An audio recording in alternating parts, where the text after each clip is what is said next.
What insights can a prospective purchaser get from reading our building's financial statement? Financial statement is really just a snapshot of a building's finances for the particular year, whether it's a calendar year or a fiscal year. And it should not be paraphrased. It should not be sugar-coated in any way.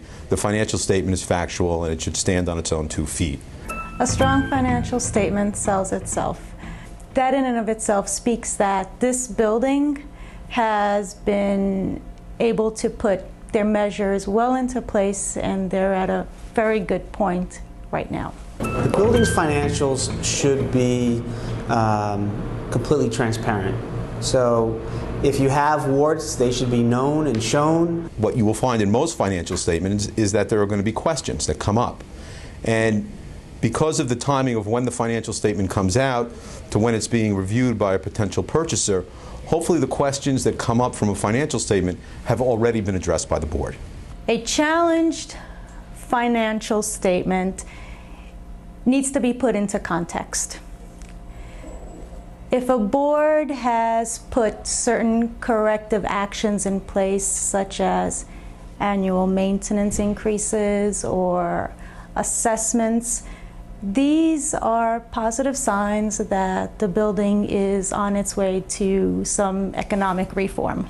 Assessments should have some type of a determined lifespan, otherwise the assessment loses focus. So there should be some type of a structure. It's 2 years, 3 years, 5 years to address certain capital projects, and that says that this building understands what its needs are and they put a plan of action in place. If a prospective purchaser is reviewing a financial statement and comes up with a question of why was there an operating deficit in 2010, there are 2 possible answers. The first answer is, and this means that the board has really addressed the issue, is that in 2010 we had very high energy costs, which we didn't anticipate. There was a spike in real estate expenses, which was more than we had anticipated. And going forward in 2011, we implemented a 3% maintenance increase. We're working with our managing agent to purchase energy. And our tax certiorari attorney has informed us that we should expect a settlement soon from the city on our protest of the assessed valuation of the property. So as a purchaser, that gives me some real good information and gives me a comfort level in knowing how that operating deficit has been addressed. Now, in the same example, where a board has not really addressed the problem or the issue, the answer may be, well, we have some aggressive cost savings measures that we're implementing in 2011, and we anticipate those cost saving measures will negate the need for a maintenance increase. So now as a prospective purchaser, I'm saying to myself, well, that doesn't sound very concrete. Now, it doesn't necessarily kill a deal, but as a purchaser, we all have comfort levels.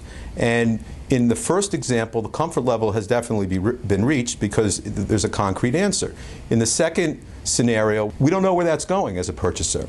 And so I'm not sure that I feel as comfortable as I did in scenario 1 if I'm choosing between 2 apartments in 2 different buildings. How you deal with those issues really takes planning and begins much earlier in the process.